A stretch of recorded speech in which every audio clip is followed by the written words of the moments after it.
servita alla mensa della scuola elementare di San Cipriano di Roncade. Famiglie e sindaco chiedono una risposta urgente alla ditta incaricata del servizio. A Fagarè, stessa azienda, pezzo di plastica in una polpetta. Ha incontrato in carcere il suo difensore, ma si è mostrato confuso, incapace di ricostruire l'accaduto. A ex Lucchesi, 52enne, Sinti, arrestato per il tentato omicidio di Chiarano. Domani alle 11:30 in carcere a Venezia l'interrogatorio di garanzia. Portano l'anziano a prelevare i soldi per risarcire un falso incidente. A Zero Branco i carabinieri sventano una truffa dello specchietto. Interventi sulle piste da sci. Il bilancio dell'Ultra 1 Dolomiti rivela un aumento del 18% dal 6 dicembre ad oggi, 1439 richieste di intervento. Preoccupano i dazi al 25% annunciati dal presidente americano nei confronti dell'Unione Europea, chiamata ora a trattare con l'Italia, che potrebbe giocare un ruolo importante. Dopo 5 anni di progettazione, dal 3 marzo sarà scaricabile Treviso App, l'applicazione unica che dà accesso a tutti i servizi cittadini con funzioni per segnalare e ricevere informazioni in tempo reale. Buonasera e ben ritrovati con l'edizione trevigiana dei nostri telegiornali, che si apre con il caso delle larve trovate nella pasta servita nella mensa della scuola elementare di San Cipriano di Roncade. Famiglie e sindaco chiedono una risposta urgente alla ditta incaricata del servizio. Non è giusto, dopo si chiedono perché non mangiano. Ci sarà una risposta.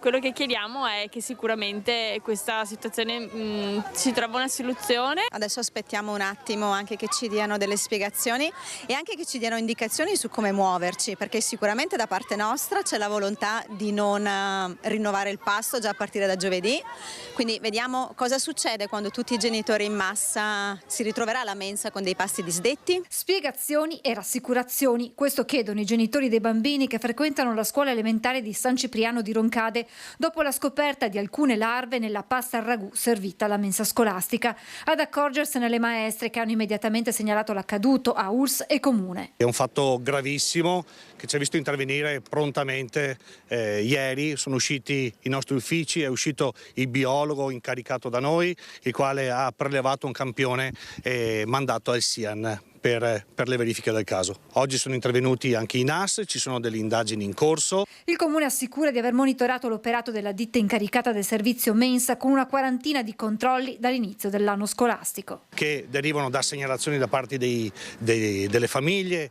da parte dei referenti mensa, ma anche dei controlli fatti a campione da parte nostra, da parte dell'assessore, che settimanalmente va a controllare all'interno delle mense qual è la situazione. Questi controlli in base al capitolato hanno portato anche a delle penalità. Nel pomeriggio il sindaco ha convocato un tavolo urgente con i responsabili della ditta e con l'istituto comprensivo in attesa dell'esito delle analisi effettuate sui campioni prelevati. Saranno fondamentali, indipendentemente che questa tipologia di verme fosse stata già presente nell'alimento, fosse caduta non so da dove. A me non interessa, quello che mi interessa è la salute dei miei ragazzi, quindi l'azienda mi deve dare delle risposte veloci. Sul caso interviene anche la CGIL, che chiede un incontro urgente con il Comune e la scuola per fare chiarezza sulla situazione della mensa. Intanto emerge che lo scorso 12 febbraio, durante il pranzo, nella mensa della scuola elementare di Fagarè di San Biagio di Callalta, una bambina ha trovato in una polpetta un pezzo di plastica. Il Comune si è subito mobilitato, segnalando l'accaduto alla ditta incaricata, la stessa di San Cipriano, e all'ULSS 2. Che da subito ha avviato i relativi procedimenti, incaricando anche il NAS delle opportune verifiche. Dalle risultanze dei NAS però non è emerso alcuna anomalia nei procedimenti che si verificano al centro di cottura. Siamo in attesa di ulteriori sviluppi, il nostro controllo e la nostra attenzione sono sempre massimi. Ed è durata quasi 3 ore la riunione convocata d'urgenza dal sindaco di Roncade con la ditta incaricata del servizio mensa, con l'istituto comprensivo, i referenti della mensa stessa e il comitato genitori. È stata chiesta all'azienda una risposta, la stessa risposta che chiedono di ricevere giovedì prossimo le famiglie quando riprenderanno le lezioni dopo la pausa per il carnevale. Intanto il Comune, insieme alla dirigente scolastica, sta valutando la possibilità che i bambini portino il pranzo al sacco da consumare a scuola. Dalla sua la ditta ha spiegato che quel giorno erano stati preparati 280 kg di pasta suddivisi in 64 contenitori distribuiti in 34 plessi di 8 comuni. 7 di questi sono arrivati a Roncade e 2 a San Cipriano. Solo in uno sono state trovate le larve. L'azienda poi ha assicurato che verrà organizzato un presidio all'interno di ogni mensa e che si interverrà sui menù scolastici. Ha incontrato in carcere il suo difensore, ma si è mostrato confuso, incapace di ricostruire l'accaduto. Alex Lucchesi, il 52enne Sinti, arrestato per il tentato omicidio di Chiarano. Domani alle 11:30 in carcere a Venezia, l'interrogatorio di garanzia. L'ho trovato estremamente confuso, ha difficoltà a esprimersi, tra l'altro mi dice di essere anche ammalato, quindi di avere dei problemi di salute, quindi non è stato un colloquio molto chiarificatore. Pochi dettagli, frasi brevi e confuse. Il primo confronto tra Alex Lucchesi, arrestato per la sparatoria di Chiarano, e il suo legale, l'avvocato veneziano Giorgio Pietramala, non è valso a definire quale sarà la linea difensiva del 52enne di origini Sinti, accusato del tentato omicidio del genero Gregory Malacarne. Domani mattina alle 11:30 in carcere a Venezia l'interrogatorio di garanzia. Non è ancora stabilito se Lucchesi parlerà o meno. Pietramala lo incontrerà nuovamente nelle ore precedenti al confronto col magistrato per decidere come procedere e come porsi di fronte ai fatti contestati. Della vittima il 52enne ha domandato al suo avvocato, ma parole di pentimento finora non ne ha avute. Lui ha chiesto del genero, poi mi ha detto che da quello che ho capito, diciamo, la motivazione è un gravissimo dissidio familiare che c'era già da parecchi anni. Malacarne sarebbe stato al corrente di un tradimento della moglie di Lucchesi, l'avrebbe anche difesa, poi le cose sono trascese il giorno prima della sparatoria, quando i 2 uomini sono venuti alle mani. Un'offesa imperdonabile, secondo Lucchesi, che la notte stessa avrebbe esploso alcuni colpi nel cortile di casa di figlia e genero a Colfosco di Susegana, per poi colpirlo alla schiena con la sua calibro 9 lunedì mattina a Chiarano. Certo che il titolo di reato è grave.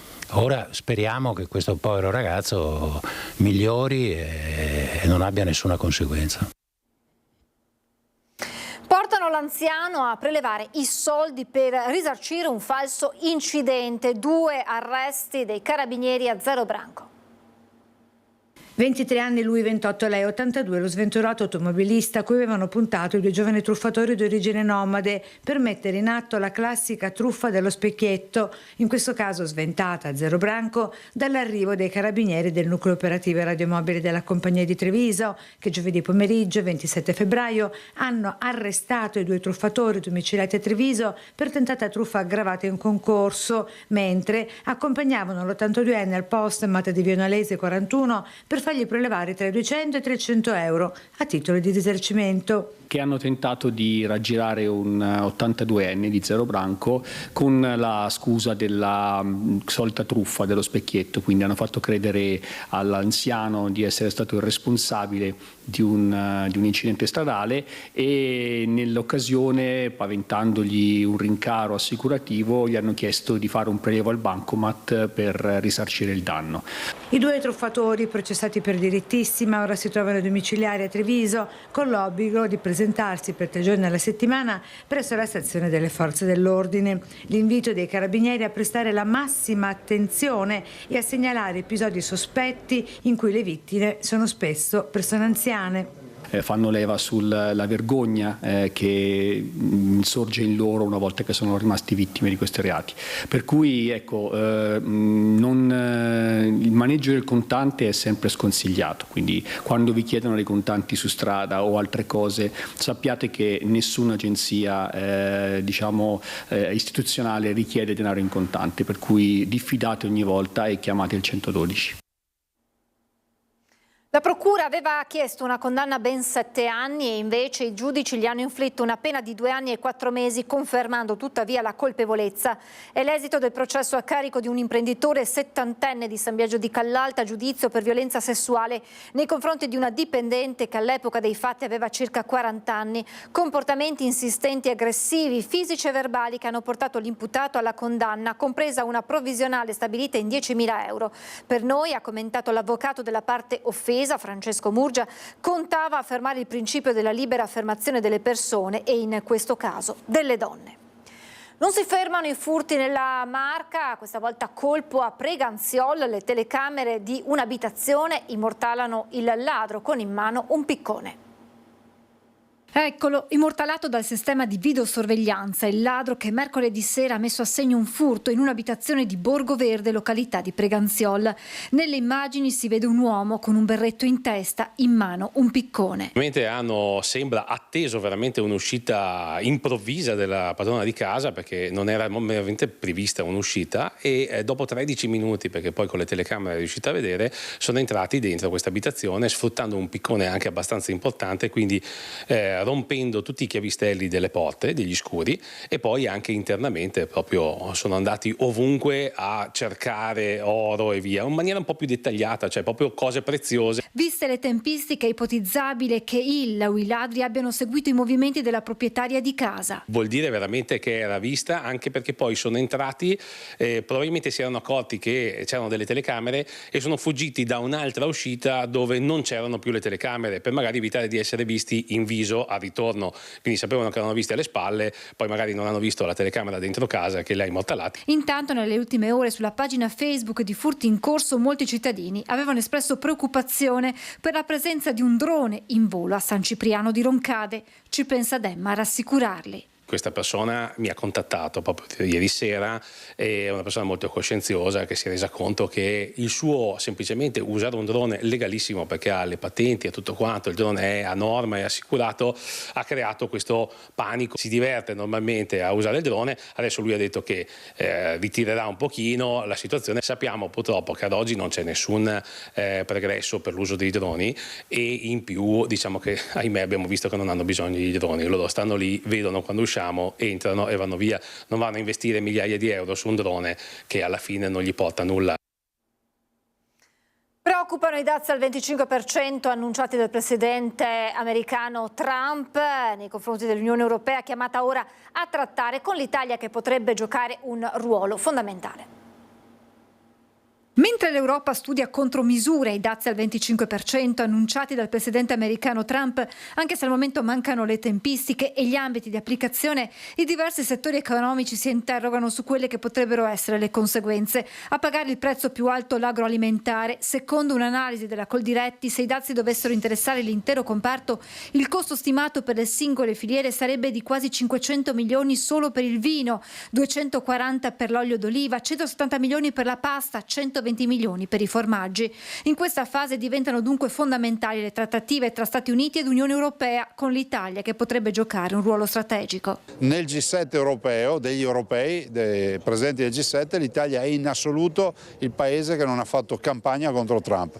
Diventiamo noi i pontieri, la porta d'ingresso in Europa, cerchiamo di dar vita a questo asse statunitense europeo, un asse USA-UE, che potrebbe permetterci di fare grandi cose, non di fare angherie, ma grandi cose a difesa dei nostri mercati. Penso che gli Stati Uniti dobbiamo dialogare, sono degli amici, non dobbiamo guerreggiare, e invece dobbiamo stringere intese, perché un asse USA-UE sarebbe un asse assolutamente che ci permetterebbe di fare grandi cose nel mondo, soprattutto arginare il pericolo cinese. Dialogo è la parola d'ordine anche per il senatore di Fratelli d'Italia Luca De Carlo, presidente della Commissione Agricoltura in Senato, concorde con il presidente Zaia sul ruolo dell'Italia al tavolo delle trattative nell'ambito di un'Unione Europea unita.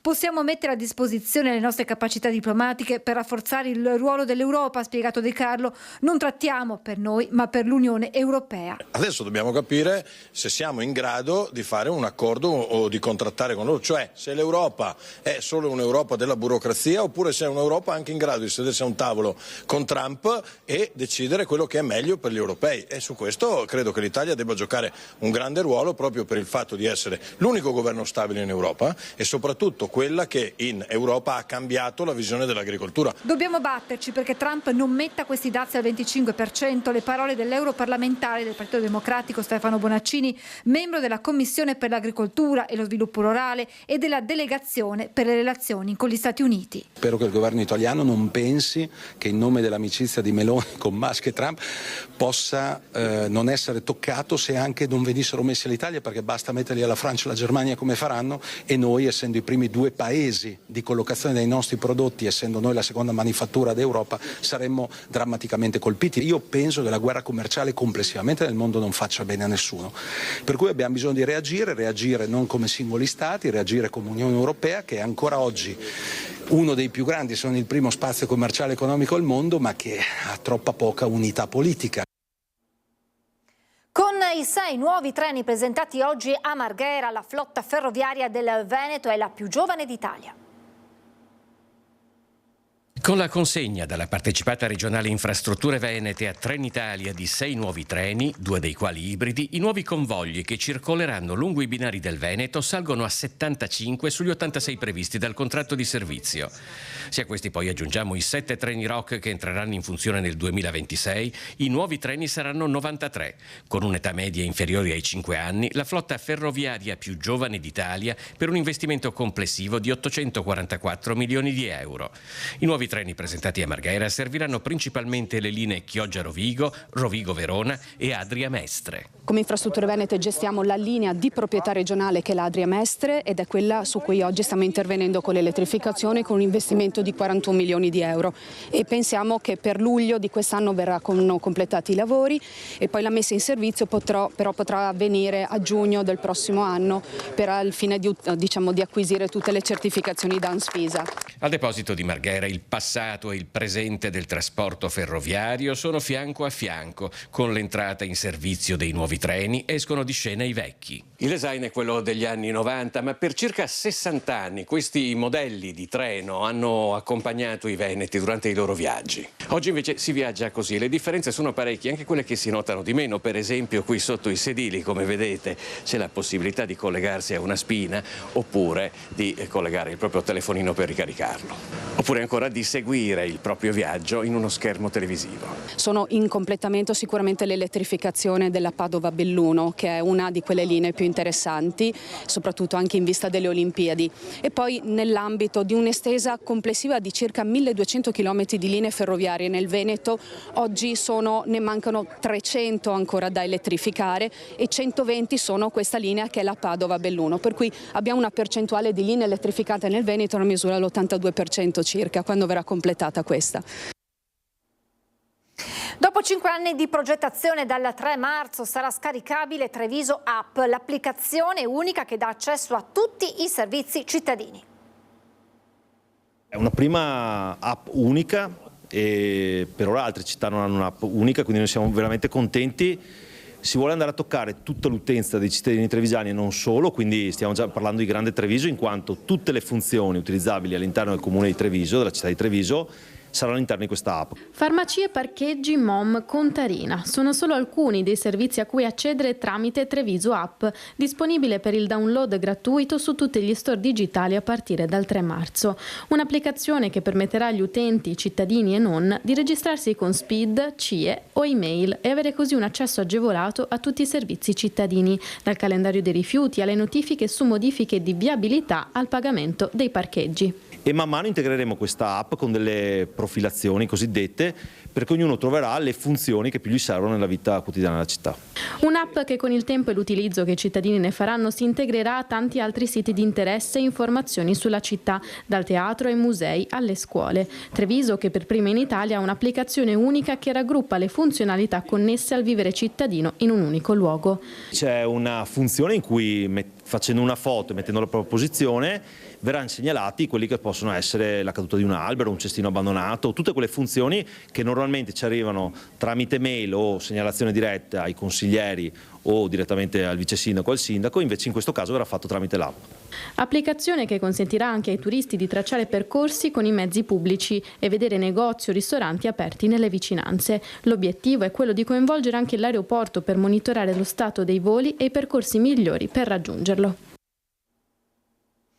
Pronto il nuovo portale di formazione per dirigenti e dipendenti pubblici, firmato un protocollo tra ANCI e UPI Veneto per i dipendenti provinciali. Nei nostri comuni abbiamo sempre di più una carenza di personale che è stimabile in Veneto intorno al 30%, parliamo di circa 1500 dipendenti in meno, soprattutto concentrati in alcuni settori che sono i settori tecnici, i settori finanziari e quelli dell'innovazione digitale. Le normative che cambiano, le criticità, le difficoltà oggettive nella gestione della macchina comunale e della burocrazia, la mancanza cronica di personale nella polizia locale, c'è poi il nodo dei segretari. In Veneto ne mancano il 50%, motivo che porta una persona iscritta all'albo a seguire anche fino a 5 comuni contemporaneamente. Per venire incontro alle necessità dei comuni e della regione, ANCI Veneto ha presentato una nuova piattaforma per offrire formazione sempre aggiornata ai dirigenti e dipendenti pubblici. Ci concentriamo molto sul dare supporto e formazione soprattutto ai comuni quelli più piccoli, che sono la stragrande maggioranza qui in Veneto e che sono anche coloro che soffrono di più della mancanza di personale. Abbiamo letto di sindaci che si mettono a fare i vigili piuttosto che sindaci che si mettono a guidare lo scuolabus. A volte chiediamo semplicemente di avere gli strumenti base per poter operare, che sono almeno il numero minimo di dipendenti necessari. Ecco, oggi non sono garantiti, però devo dire che attraverso la formazione riusciamo ad alimentare questo modello veneto che spesso il nostro presidente Luca Zaia richiama e incarna nel suo operare quotidiano. Ecco, noi ci concentriamo sulla formazione. Dal 2012 sono state erogate oltre 2.250 ore di formazione frequentate da circa 80.000 iscritti. 325 comuni aderenti ad ANCI, l'obiettivo è quello di arrivare a 400 su 560 comuni veneti e avviare inoltre a Treviso un rapporto di complementarietà con l'Associazione Comuni Marca Trevigiana. Questo strumento, e ringrazio ANCI di averci coinvolto come province venete, è uno strumento utile, dinamico, flessibile, aggiornato. La formazione è fondamentale per riuscire a dare risposte ai cittadini, darle corrette, quindi ben venga oggi un altro bel passo in avanti fatto. Infermieri e operatori sociosanitari alla guida dei mezzi d'emergenza nelle aziende sanitarie del Veneto, un problema che si trascina da molto tempo oramai e la Confederazione Sindacale UGL scrive alla Regione perché il compito sia affidato solo agli autosoccorritori previsti dalla normativa. Stop all'utilizzo di infermieri e operatori sociosanitari al volante dei mezzi di soccorso. Lo chiede la Confederazione Sindacale UGL in una lettera inviata alla Regione e al Consiglio regionale Veneto perché si risolva finalmente una situazione che si trascina da anni. Ne avevamo parlato già nel 2021, quando la sperimentazione con gli infermieri alla guida delle auto mediche aveva interessato l'ULSS 7 e oggi la dinamica si ripropone come forma consolidata in molte aziende sanitarie della Regione. Gli autisti soccorritori vengono sostituiti da OSS infermieri alla guida di mezzi di soccorso, quali automediche o ambulanze in trasferimenti secondari. Ecco. Noi abbiamo chiesto un intervento alla Regione per quanto riguarda questa figura, per tutelare un po' questi autisti soccorritori che per fare questa mansione, prevista anche da normativa dalla legge regionale 9 del 2004, fanno dei concorsi e la Regione, pur di coprire le esigenze, va a dare degli incarichi a personale sanitario. La richiesta parte dal dato di fatto che gli infermieri sono professionisti sanitari, il cui compito è quello di assistere i pazienti, quindi, fanno notare dalla sigla sindacale, assegnare loro il ruolo di autista significa distoglierli dalle mansioni primarie, compromettendo la qualità dell'assistenza. Lo stesso si può dire per gli OSS, che pure non hanno alcuna preparazione né responsabilità nella guida di mezzi di emergenza. Al contrario, gli autosoccorritori seguono corsi di formazione e aggiornamento specifici. Il personale sanitario che viene tolto dal reparto va a fare un servizio sul territorio dove potrebbe esserci una figura che a livello retributivo e a livello di sicurezza costa meno a livello retributivo e dà più sicurezza, e quel personale potrebbe essere gestito in maniera migliore, ovvero essere messa in supporto in pronto soccorso in altri reparti dove c'è carenza di personale. La normativa di base c'è, quel che manca è la parte attuativa. Oltre al riconoscimento non ha mai dato una normativa integrativa o aggiornata o dando delle competenze ben specifiche, nonostante sono previste dalle leggi regionali di accreditamento della 870 del 2022. E la richiesta alla Regione è molto chiara. Noi semplicemente chiediamo alla Regione che crei un testo legge, che crei una normativa dove dica che l'autista soccorritore è l'unica persona adibita alla guida dei mezzi di soccorso, visto la formazione che è obbligata ad avere l'autista soccorritore e visto che nei concorsi regionali pubblici sono richiesti dei criteri, oltre all'età e alla patente, anche un'esperienza di guida. Ci fermiamo per qualche istante di pubblicità, tra poco.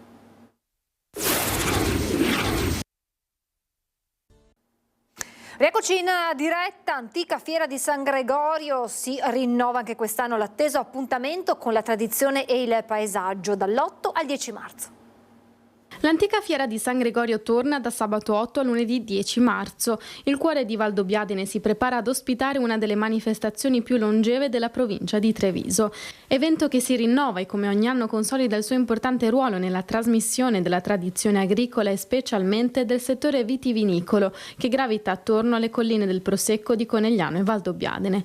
L'edizione 2025 dell'antica fiera vedrà più di 300 espositori che animeranno Piazza Marconi, Villa dei Cedri, Viale Mazzini, via Garibaldi e via Fortunato, con l'esposizione di attrezzature agricole, artigianato locale, prodotti tipici e degustazioni. Novità di quest'anno la passeggiata con il sindaco fregonese che accoglierà i visitatori in piazza Marconi per far conoscere ai curiosi le vie e gli scorci di Valdobbiadene.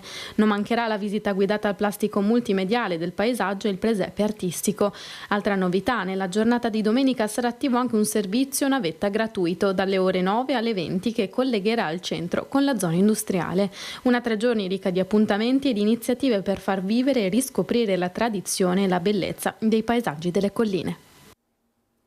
E adesso vediamo che tempo ci aspetta per il weekend con il generale Iannicelli. Dopo le piogge diffuse e abbondanti di ieri è rimontato velocemente un anticiclone che ha garantito un veloce miglioramento e garantirà qualche giorno, addirittura quasi tutta la settimana, con tempo stabile. Però vedete questo sistema perturbato che già ha lasciato le nostre zone per domani, lascia uno strascico, quindi per sabato mattina un po' di copertura, un po' di nuvolosità irregolare ma nulla di più e poi ci abbandonerà, si allontanerà ulteriormente. Quindi questa alta pressione garantirà tempo stabile e soleggiato per tutta la prossima settimana. E domani mattina prevediamo sulle nostre zone un po' di copertura, un po' di nuvolosità irregolare, ma nulla più. Velocemente poi ci saranno dei rasserenamenti e cielo in prevalenza sereno è previsto intanto per lunedì e poi per martedì, che è importante, martedì grasso per le sfilate, ma il bel tempo continuerà. Probabilmente domenica fra 7-8 giorni sarà un peggioramento, ma questo è tutto da confermare. I venti sono deboli, con qualche rinforzo da nord-est e le temperature, ecco, vediamo, le minime si abbassano, domani mattina ancora si manterranno sui 5-6 gradi, poi le notti serene faranno sì che le minime scenderanno e si avvicineranno in qualche zona anche allo zero, ecco, non sotto zero, però normalmente anche per la prossima settimana tra gli 1 e i 3 gradi. Le massime invece aumenteranno gradualmente, quindi già 12-13 gradi e poi addirittura la prossima settimana raggiungeranno anche i 16 gradi. L'Alta Adriatica è previsto mosso. È tutto. È il momento di aprire la pagina con le notizie da Belluno e provincia.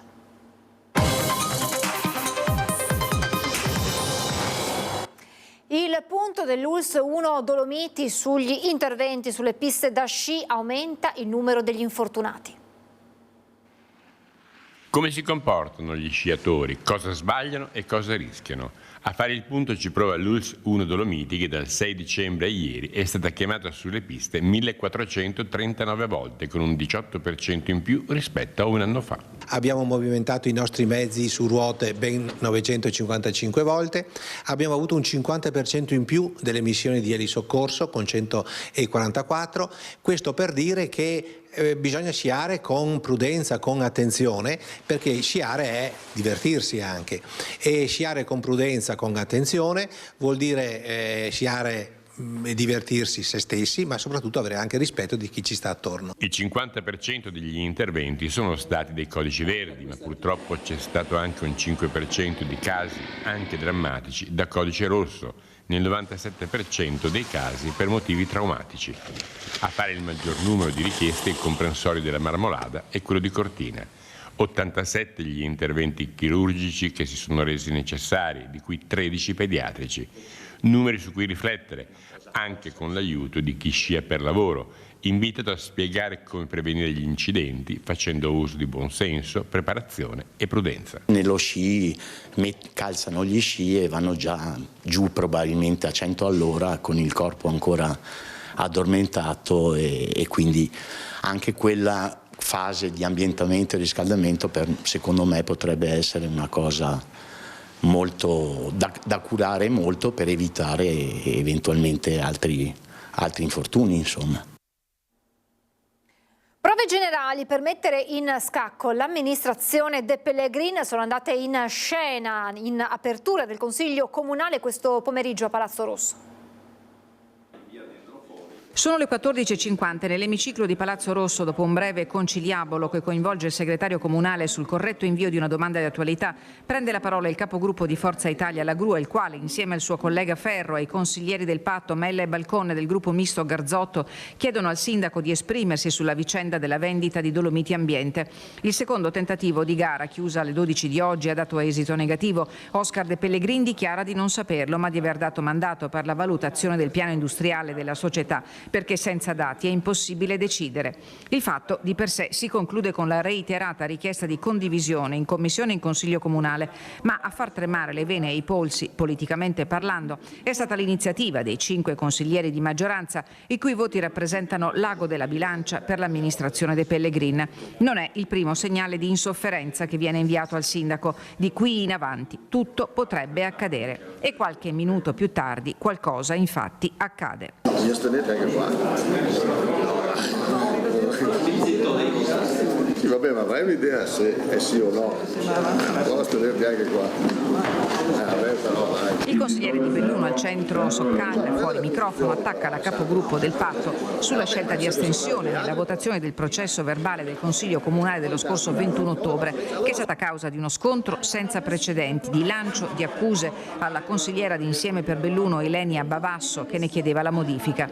La vicenda riguarda il voto del sindaco di Belluno in seno al consorzio BIM Piave sulla fusione fra BIM, GSP e infrastrutture 7 giorni prima, circostanza negata allora dal primo cittadino. Il sindaco mi ha negato a più riprese di aver votato e quindi io ho chiesto che venisse messo a verbale che effettivamente il sindaco ha dichiarato di non aver votato e quindi ha dichiarato il falso in Consiglio Comunale. A conferma delle affermazioni della consigliera Bavasso, la delibera dell'Assemblea del Consorzio BIM Piave in cui compare il voto favorevole del sindaco alla fusione.